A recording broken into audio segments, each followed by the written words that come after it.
Perfect. So my name is Mary Ertle. I'm the program director for the Cleveland and Greater East Ohio chapters of the Alzheimer's Association. So I appreciate you all jumping on today. And for those of you that are in person, um, oh, there we go. Perfect. Now I can see it full screen. Thanks for braving the rain today and coming out too. So today's program, the learning objectives are going to be to compare Alzheimer's and dementia, recognize how Alzheimer's disease affects the brain, list the risk factors of Alzheimer's disease, identify the stages of the disease, describe how scientists are working to advance research, and then name the resources available through the Alzheimer's Association. So, Lori, you can go to the next slide. And if you have any questions, I'll make sure to save time for them at the end, but feel free to pop them in the chat as well. You can actually go to the next one. So the first thing we're going to talk about is kind of the impact of the disease, the impact of Alzheimer's. And I like to start this off with a little quiz. So if you want to go to the next slide, Lori. So approximately how many Americans are currently living with Alzheimer's? Do you think it's over 3 million, more than 6 million, about 8 million, about 11 million? And you can pop it in the chat, or if you're in the room, just say it out loud.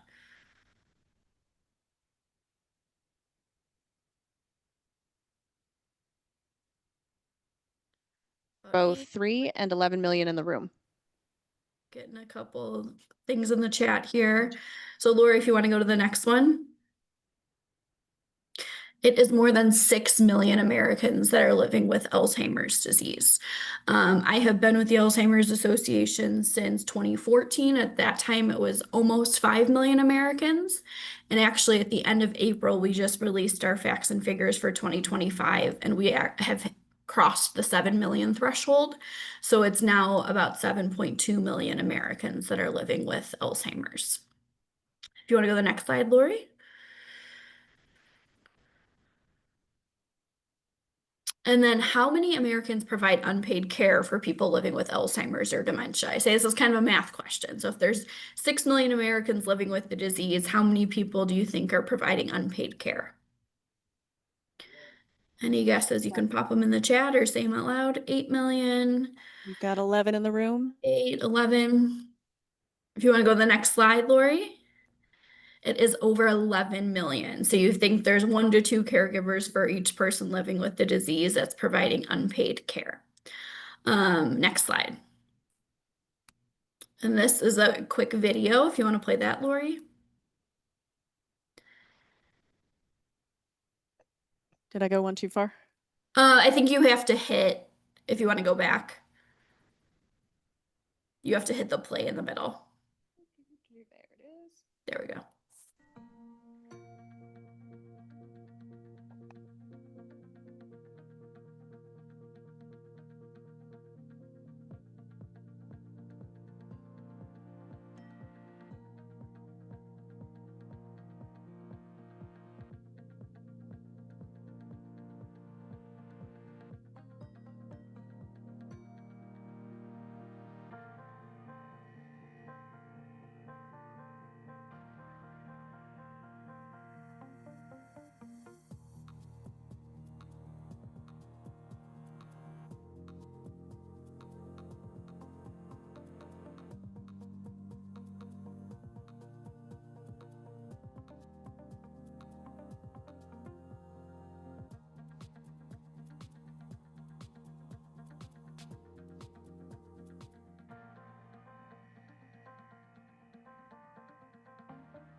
And you could go to the next slide, Lori. So I put in the chat and it was on the screen there too. Every year we release facts and figures. The latest just came out the last week of April. So there's more information if you want to really dig into the facts at alz.org/facts. But really the idea is this is a public health crisis. Ohio especially is an aging state. There's about 220,000 Ohioans that are living with dementia. And that's expected to grow to 250,000 in just the next couple of years. So as the population ages, it's becoming more and more of an issue. So go to the next slide, Lori. We're gonna do another quick little quiz. Forward one more. So this is true or false. Alzheimer's is a normal part of the aging process. What do we think? False. Yeah, people in the room are saying false with All conviction. right. Perfect. Yes, so it is false. And I also like to add in this slide that dementia is not a normal part of the aging process as well.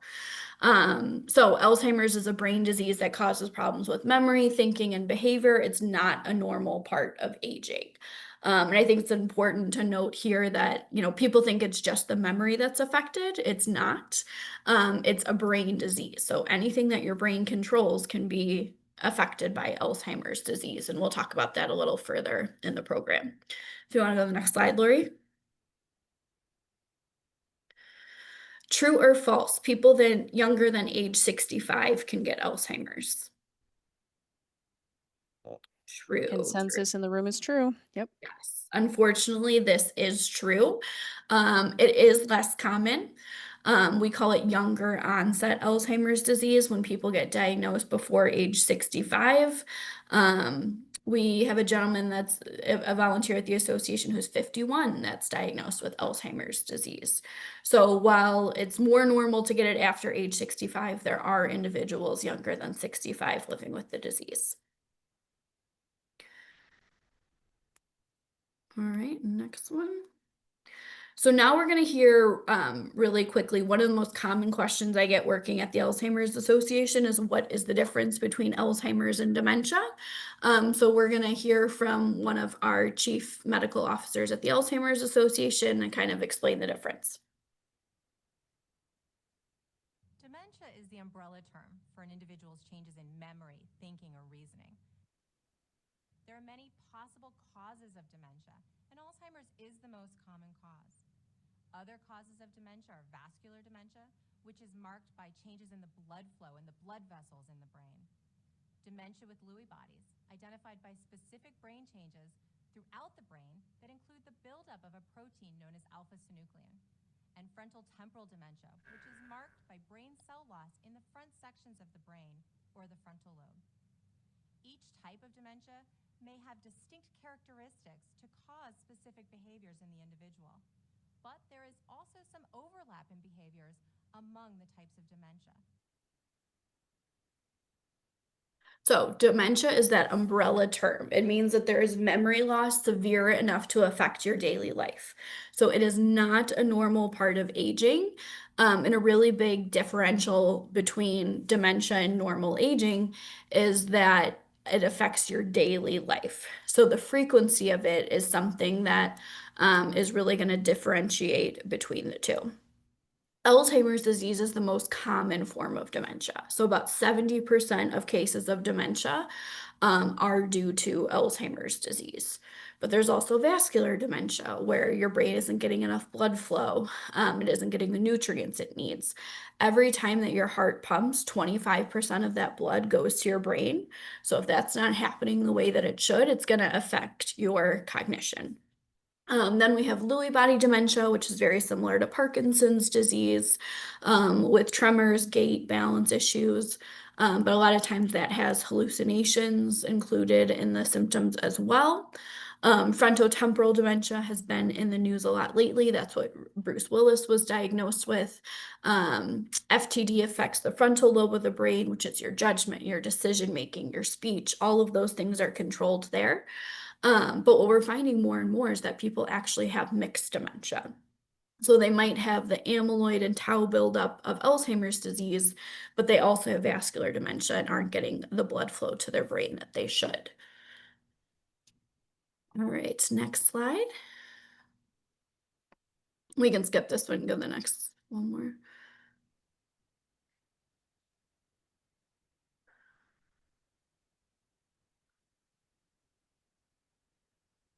You can go forward.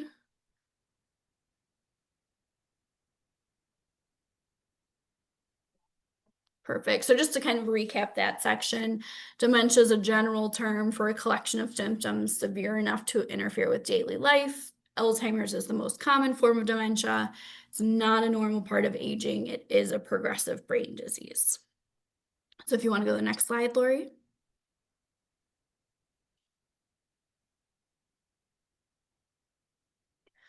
So now we're going to talk about what actually happens in the brain when Alzheimer's disease is diagnosed. So if you want to go forward one more. We're going to hear from Maria Carrillo, who's, again, an expert at the Alzheimer's Association, and she'll kind of explain the difference, and then I'll recap it too for any sound issues we might have. I was going to say we're having sound issues. I know the people on Zoom are having problems hearing the videos. I will say these slides will be available on our website as well, so you would be able to rewatch those videos there. Perfect. Thank you.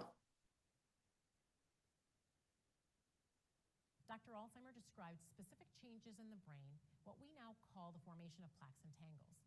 Alzheimer's is a progressive brain disease that's marked by these key changes and impacts memory, thinking, and behavior. The brain has three main parts: the cerebrum, the cerebellum, and the brainstem. Each one plays a role in how the body functions. Alzheimer's disease causes nerve cells to die, which leads to brain tissue loss and causes loss of function and communication between cells. These changes can cause the symptoms of Alzheimer's, such as memory loss, behavioral issues, problems with thinking, planning, and at the end stage, swallowing. All right, I'm seeing in the chat that some people can't hear the video, so I'll just kind of recap them moving forward. So basically, she talks about what's happening in the brain. So with Alzheimer's disease, there's a buildup of the protein called amyloid, and amyloid causes the neurons to die. So if this is two neurons and there's a connection between the two, if one of those neurons dies, you lose the connection in the brain to get from point A to point B, which is what causes the symptoms that we see as part of Alzheimer's disease. So those neurons dying actually cause shrinkage in the brain, which also leads to the symptoms of Alzheimer's disease. So we're going to talk more in the program too about amyloid and what that means, and some of the treatments that address it specifically. So if you want to go to the next slide.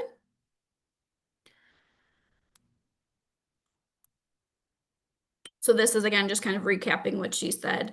Alzheimer's was discovered actually 100 years ago by Dr. Alzheimer. He described specific changes in the brain, formation of plaques and tangles, amyloid plaque tau tangles specifically. Alzheimer's causes nerve cells to die, leads to shrinkage in the brain, and then the brain changes result in changes in memory, thinking, behavior. Again, it's the whole brain that's affected. It's not just the memory. So you want to go to the next slide?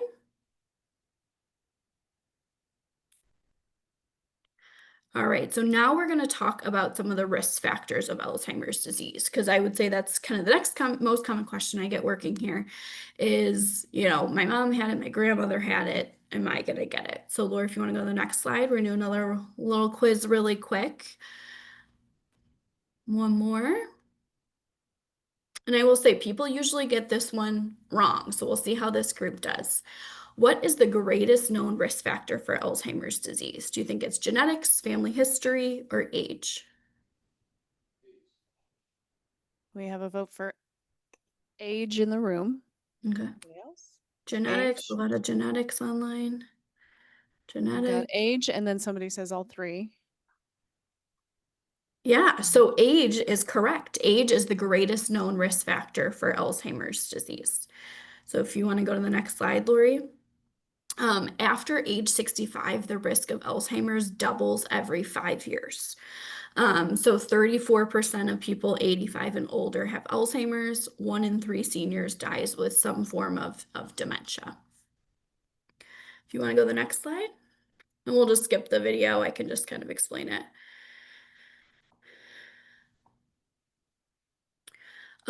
So basically, you're right in saying that all three play into this. So age is the greatest risk factor of the disease. Family history and genetics do play into it. The closer family history you have, the greater your risk is. So if your mom has it or a sibling has it, that's going to put you at a higher risk than if an aunt has it, or a grandparent has it. The closer relation to you, the higher the risk.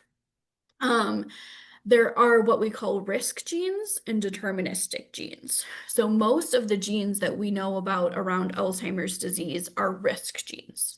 They put you at a higher risk of getting dementia, but they don't mean that you're necessarily going to get it. So your mom could have it, your grandma could have it, but it doesn't mean that you're going to get Alzheimer's.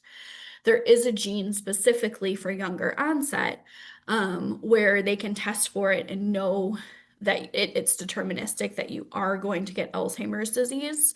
A lot of times this is done, they do this genetic testing in people that have a long family history of younger onset Alzheimer's or Alzheimer's before age 65. So you're right in that all three of these things play into it. Age is the greatest risk factor. Family history can also put you at a higher risk, but it's not deterministic. And as far as genes go, there's deterministic risk. Most of what we know are around risk genes, things that put you at a higher risk, but don't mean that you're going to get the disease. There are populations at higher risk as well. Black Americans are twice as likely as white Americans to have Alzheimer's or another dementia. Hispanic Americans are 1.5 times as likely to have the disease as white Americans. Part of this is because of other comorbidities. There's such a connection between heart health and brain health. And Black Americans are more likely to have cardiac issues, heart disease. So that plays into it a little bit. And then almost 2/3 of Americans living with Alzheimer's are women. Part of this is because women tend to live longer and age is the greatest risk factor. But there's a lot of research going on too to see what else could be causing that to be the case. So next slide.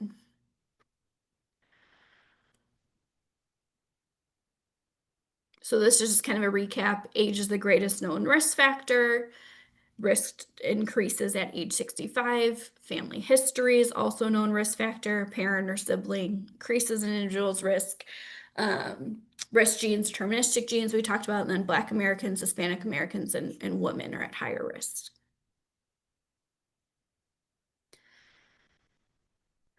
So now we're going to get into the stages of the disease. You may have heard that there's 7 stages of Alzheimer's, but we actually talk about it kind of in 3 stages now. So if you want to go to the next slide, Lori. We'll skip these videos for now.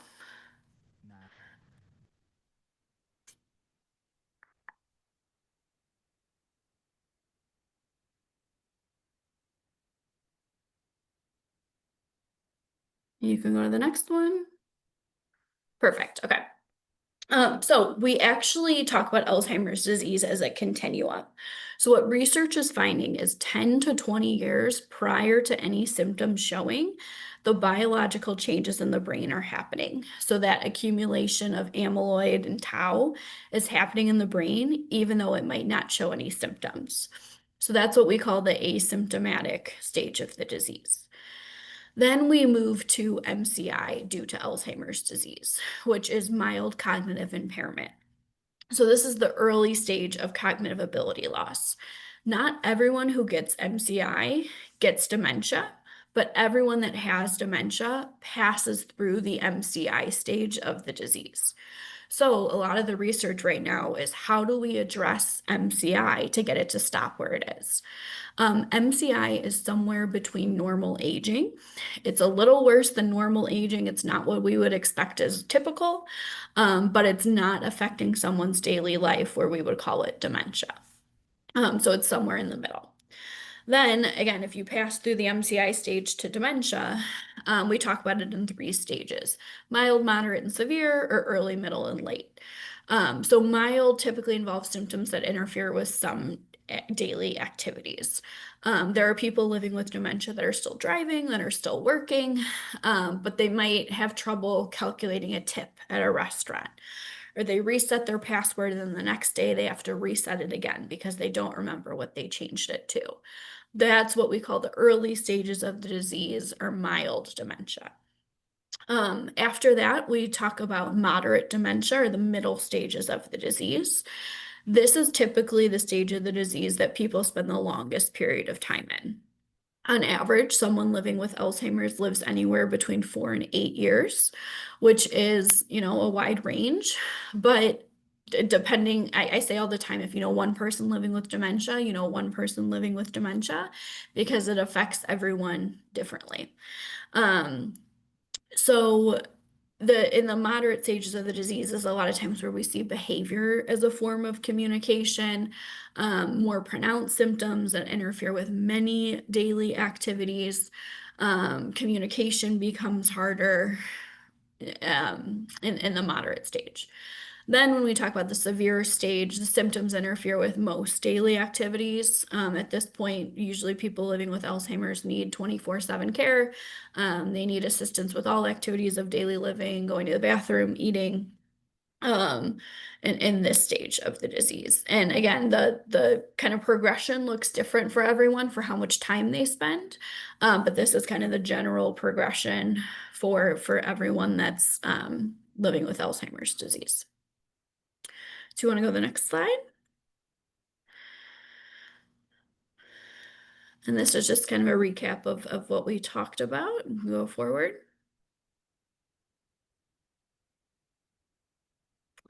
So in recent years, actually in 2023 and 2024, we got some different treatments for the disease. So if you want to go to the next slide, like we talked about before, you can skip this one too.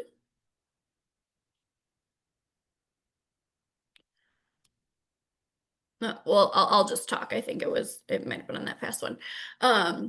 So in 1903 was when Alzheimer's disease was first discovered. For 90 years, we didn't have any treatments specifically that slowed the progression and changed the progression of the disease. So, we finally got some medication that affected the symptoms of the disease. So if you've heard of Aricept or Namenda, those treat the symptoms of the disease, but they don't treat the underlying cause. So they might, basically, I had the way that a doctor explained it to me was it kind of turns the neurons that are working well on overdrive. So those neurons that died because of the amyloid are not going to come back. So it kind of overcompensates for that and really turns up the neurons that are working to try to treat the symptoms of the disease. So those were the only medications we had until just a couple years ago. So the first FDA approved treatment was Aduhelm. It is no longer on shelves anymore because we've had 2 medications after it that have had more success, that are very similar. So they are monoclonal antibody infusions. They are specifically for people that have Alzheimer's disease. So we're not talking about people that have vascular dementia, people that have Lewy body, frontotemporal dementia. This treatment is specifically for Alzheimer's disease, and that's because it moves the amyloid, that protein buildup, from the brain. So the idea is that it actually slows the progression, and people stay in the early stages for longer. So this treatment is for people that have mild cognitive impairment, that yellow stage that we were looking at earlier, or very mild Alzheimer's disease. So I tell people it's so important to, if you notice changes in yourself or your loved one, to talk with the doctor about those changes, because there might be something that you can do about it, if you catch it early enough. It is not a cure. It's specifically for Alzheimer's disease, so we have a long way to go. But the fact that we now have something that actually slows the progression, changes the course of the disease, scientifically is a huge breakthrough. So those 2 medications are called Leqembi and Kisunla. They are IV infusions that people get every other week, for about 18 months, which doesn't seem like a huge period of time. But if it's 18 months longer in the early stages when you can make plans, travel, live life to the fullest, it makes a really big deal for people that are benefiting from the medication. Any questions about that? I know it's new, and people are interested in it. We've come a long way. We've got a question in the room that's asking if those are covered by insurance. Yes, so these two medications were given traditional FDA approval. The one before it was not. It was given expedited FDA approval. So that one was not covered by Medicare, Medicaid, is not on the shelves anymore. That was called Aduhelm. Kisunla and Leqembi are covered under Centers for Medicare and Medicaid. Are, are you able to spell those meds? Yes. So it's Leqembi, Leqembi, and then Kisunla, Kisunla.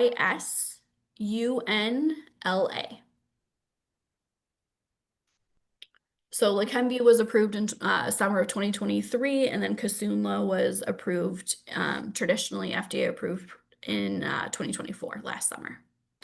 And So yeah, I was yeah. just going to say there's a few things in the chat. One says when we were talking about risk factors that they've heard diabetes is a risk factor. And then I can move on to the other two questions. Yeah, so diabetes is a risk factor.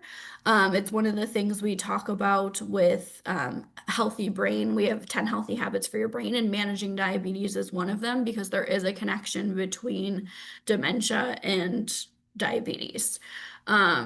Again, it would be, a risk factor. It doesn't mean if you have diabetes that you're going to get dementia. It's just important that if you have diabetes that you're managing it, treating it, to reduce your risk of getting dementia. And I'll read the couple of questions that are in the chat so the people in the room can hear them. Yeah. So one of the questions is, why is it only for Alzheimer's specific type? Is there nothing for the others? Yeah, so the reason why is because it's pulling amyloid from the brain. So amyloid is a hallmark of Alzheimer's disease. It's the buildup of amyloid and tau protein. Everyone has some amyloid in their brain, but the buildup that causes actually plaques is not normal. That's when we talk about Alzheimer's disease.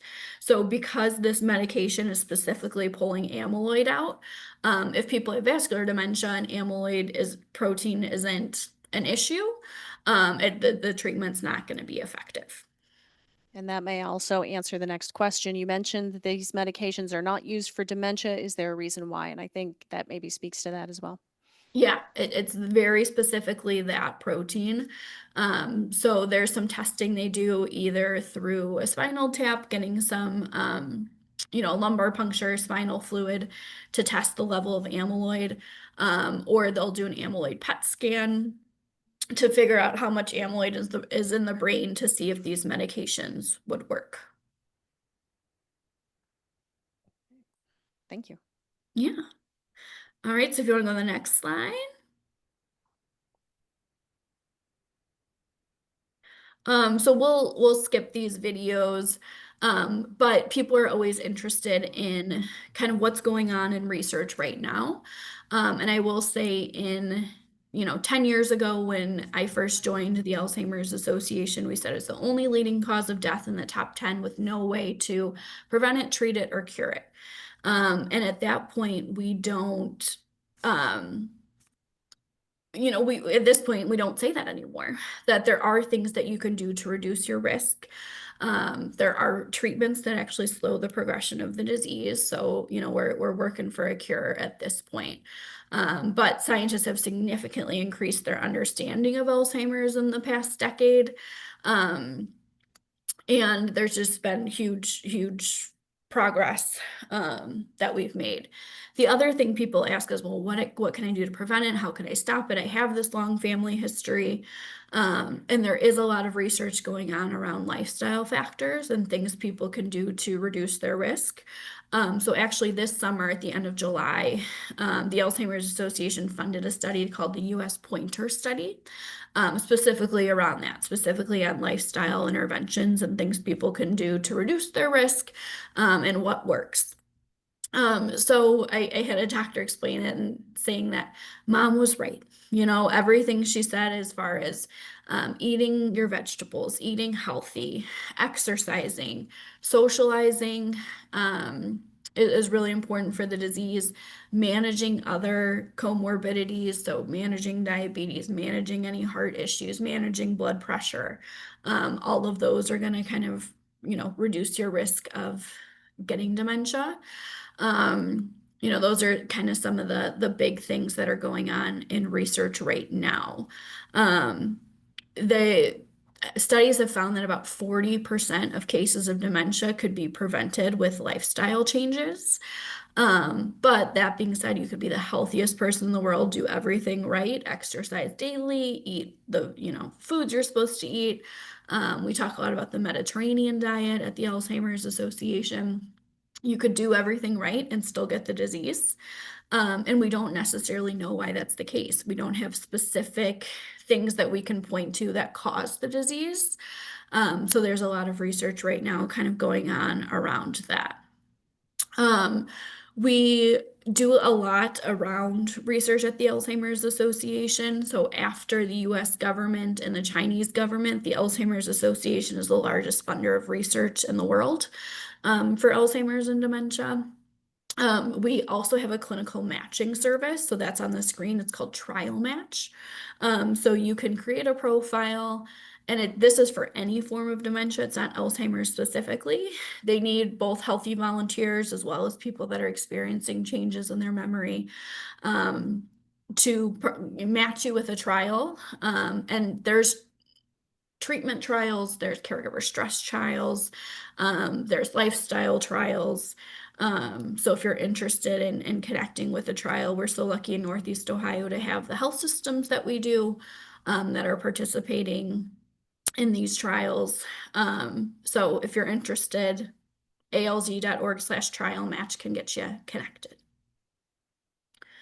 All right. So we've got a question both in the room and I see one on the screen. I'm going to go to the screen one first. So this person asks, if there's a family history and age factors, how soon should we ask our doctors or genetic testing, since it seems as though it starts up to 20 years before diagnosis actually happens? Yeah, great question. So I would say the biggest thing is talking with your primary care doctor about getting a baseline. So doctors do what's called like a mini mental status exam that generates a score. And usually that starts at age 65. We're definitely working on getting that sooner, but 65 is kind of the age right now that they recommend and have statistically significant results for to give you that score for the mini mental status exam. So we say at age 65, you should be getting that on an annual basis to see if there is any change year over year that is worth talking with your doctor about. As far as genetic testing goes, if you have a long family history of younger onset Alzheimer's, people that got it before age 65, it might be worth talking with the genetic counselor to figure out if that's something you want to find out, know if you're going to get Alzheimer's disease or not. And there's actually some studies going on right now. It's called the Diane study. That is for people that have that younger onset gene, to see that if they get the medication that we know treats early Alzheimer's, will it prevent them or delay the progression of the disease, which is really interesting and kind of groundbreaking information. But the other, genes that we have are just risk genes. So you can find out if you have them, but it doesn't necessarily mean that you're going to get the disease. So, I would say overall, it's worth talking with your doctor, especially if you have a family history of, it's something I'm worried about, something I want to keep an eye on, making sure you're getting that mini mental status exam on a regular basis. Okay, and the one in the room? Studies that are like on Facebook and other social media, are those trustworthy? She's seen studies that have been posted on Facebook and other social media sites like that, and she wants to know the reliability of those. So I don't know who posted them or where it was posted. I will say the Alzheimer's Association specifically is very research focused. So, there's some medications, drugs, treatments out there. Well, not drugs, treatments. There's some things that say that they treat the disease, that there's not necessarily the research to back them up. So for example, Prevagen is probably a commercial everyone's seen. It plays, multiple times a night. There's whole sections at the drugstore that say that they improve memory and focus. Those supplements do not actually have to get FDA approval. So they don't have to show that they work the same way that, the treatments have gone through for Alzheimer's disease, like Leqembi and Kisunla, have gone through, 4 phases of research to show that it's safe and effective. So I would say look at the source. You can always call the Alzheimer's Association too. We have people that specialize in this. We have a whole med-sci team that can take a look at it and answer any questions as to whether or not it's legitimate. So I hope that answers your questions, but if there's any follow-up, just let me know. Okay. A couple more that are online. Do you have any insight as to how doctors differentiate between cognitive challenges due to severe depression and potential dementia? Yeah, that's a great question. Depression can look very similar to dementia. The symptoms of a urinary tract infection can look very similar to dementia. So, usually we tell families to start with a primary care doctor, get kind of that general screening to figure out if there's any discrepancies, any abnormalities. At that point, they usually refer you to a specialist. So whether, there's not one specific doctor that treats Alzheimer's disease, it can be a geriatrician, it can be a psychologist, psychiatrist, neurologist, obviously. So usually at that point, they will refer to a specialist that does like a 3 to 5 hour cognitive assessment to kind of tease out what's the difference, what's causing these changes. There are geriatric psychiatrists specifically that really tease out kind of what is causing it. Some of what they do is they might do a lumbar puncture to see the level of amyloid someone's getting. And if that's normal, then they might say, okay, maybe it is depression, or something else. So it's a tricky thing to diagnose. It's not like there's just one test. It really is like a comprehensive evaluation, to figure out what exactly it is that's causing those memory changes. That being said, we are very close, like I'm talking the next couple years, at having a blood test that can detect Alzheimer's disease, again, Alzheimer's disease specifically. But this blood test would essentially measure the level of amyloid that someone has in their body and be able to diagnose Alzheimer's disease through that simple prick of a finger. Nice. The last question we have so far online is, would your primary doctor then have to refer you to speak to the genetic counselor? Yeah, usually that's how it works. I mean, it depends on the health system.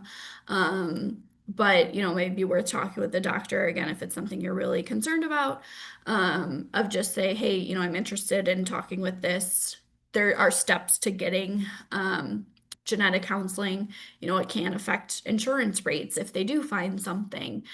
So it's important to talk with your doctor, get that counseling beforehand. And yeah, a primary care doctor would definitely be able to refer you.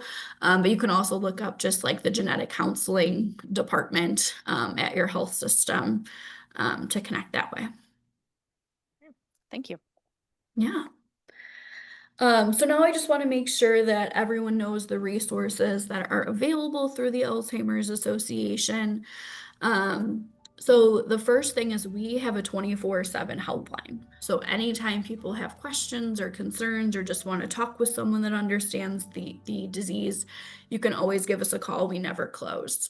If you see something on Facebook, they're like, I don't know, I want to learn more about that. Pick up the phone, give us a call. We're happy to answer any questions people have about brain health, warning signs, locating resources, challenging behaviors, anything like that. We're literally open all the time. We also have locally what we call our dementia care coaching program. So it's one-on-one support specific to family situations. And what they do is help families develop an action plan.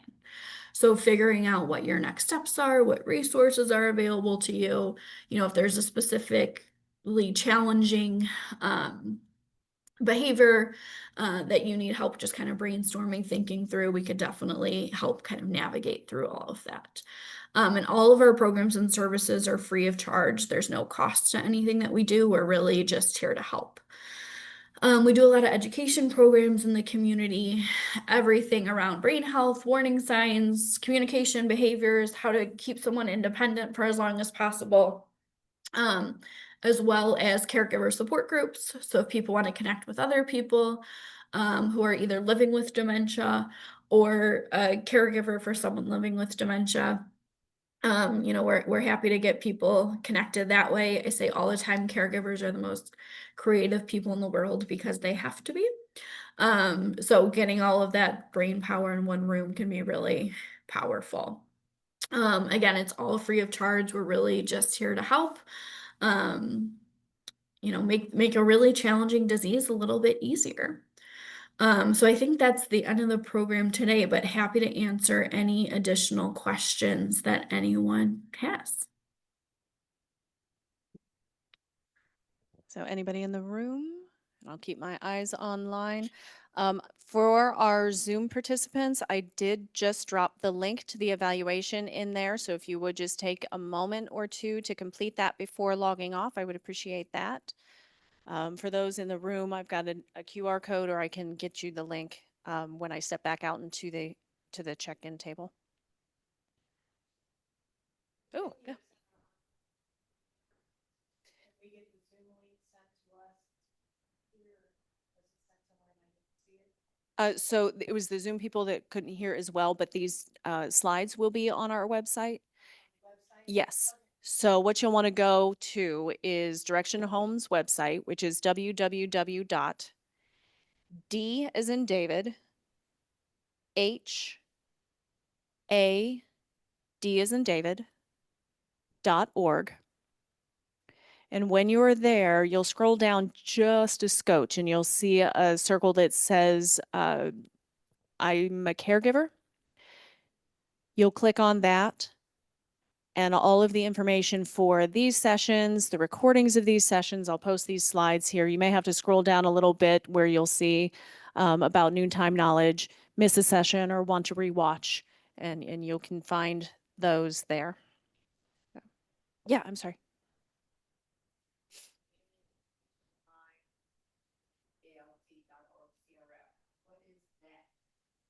So we have a question, that last line on your slide, Mary. It says in communities nationwide -alz.org/CRF. What is the CRF? Is that what you're asking? Yep, it stands for What's- Community Resource Finder. So that's where you can find your education programs, our local support groups. All of that information is at our Community Resource Finder. So getting a lot of thanks online. And then we've got a question. What are some tools and resources to help with independence for someone who is mild to moderate dementia? Yeah, good question. So the Alzheimer's Association actually recently just came out with an app specifically for the early stage. What we hear a lot is people are afraid to attend a support group because they don't want to hear what's down the road. They're nervous about what's to come. So the app is kind of limited in its information, just introducing people. We say it's kind of a soft landing. To the Alzheimer's Association, to the disease, that basically you can find out as much information as you want to, specifically for the early stage. So that's called My L's Journey, ALZ Journey. And it's in the Apple Store as well as Android or Google Play. That app is recently available. I do think it's helpful too to connect with other individuals who are living with the disease, to know that you're not alone. In going through this disease. There's a great section on our website that's alz.org/I-have-ALZ, that has videos of like these little micro learnings of kind of the emotions people experienced and how to deal with it, and what they did, how they're processing the disease, that I think can be really beneficial for people. Um, so there's the website, there's the app, and then, the helpline, the dementia care coaching is really individualized support as well. So all of those can be helpful tools to navigating kind of the earlier middle stages of the disease as well. Okay, any other questions? And Jim, I will drop in that link for the evaluation. Any other questions either in the room or online?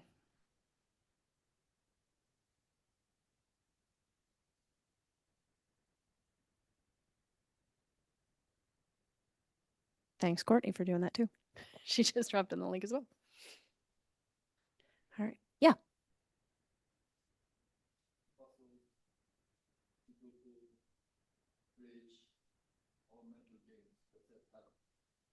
The question in the room is doing puzzles, things like Sudoku or brain games, is that helpful?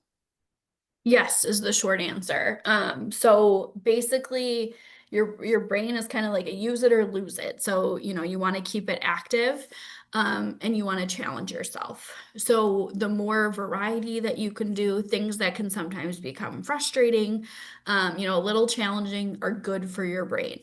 So instead of just doing Sudoku every day, doing Sudoku and then Wordle and then a crossword puzzle, because it's using different parts of your brain. So yeah, that cognitive engagement, keeping your brain active is really a thing that you can do to reduce your risk too. Perfect. Anything else in the room online? Jim, we're dropping it in the chat. So you should be able to scroll up just a little bit. It'll say link to evaluation with a link. Is everybody else seeing that link online?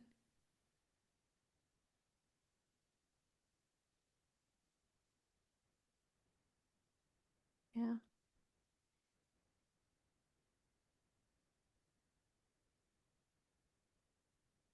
I know you've got your chat window open because you're typing in it. Let me do it one more time here. I'm going to do it right now. Copy and paste. So I just dropped something in the chat that says link to evaluation, and then it's got an https:/forms/office.com. That whole long link takes you to the evaluation. And then I saw another question pop up. Are there other lifestyle habits that help promote cognitive health? Yes. So the Alzheimer's Association has developed 10 healthy habits for your brain. These 10 things are the things that there's the most research to back up. So challenging your mind, again, that cognitive engagement that we talked about is really important.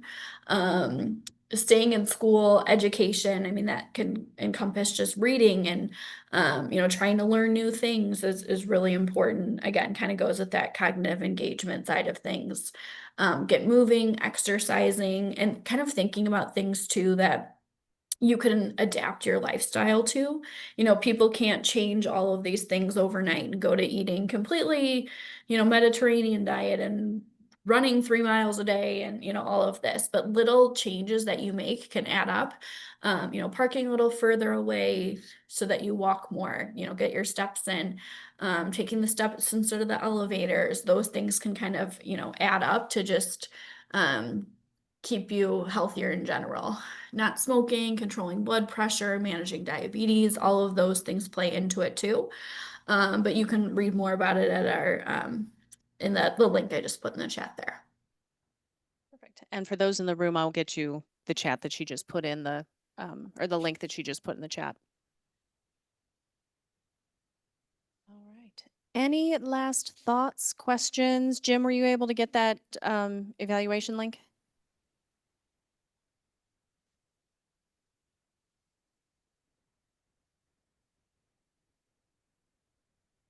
All right. So thank you. There goes our lights in the room. We need to keep moving in the room. Our lights in here are motion censored. We need pace. All right. So Mary, thank you so much for joining us. We appreciate the expertise and the knowledge. Thank you for being patient with our concerns here, but again, this session was recorded. It will be posted on our website that I gave out earlier, the www.dhad.org. And then you go to the I'm a Caregiver section. Give me until about the end of the week to have everything uploaded and posted. And I will also send out a follow-up email with the links so everybody in the room can get those as well. If you are earning CEUs today, my goal is to get those out to you by end of day today after I verify attendance and completion of the evaluations. But if that doesn't happen, they will be out for sure by end of day tomorrow. Goal is today, but give me some grace. All right, so thank you so much. We appreciate everybody being here. And hopefully we'll see you next month.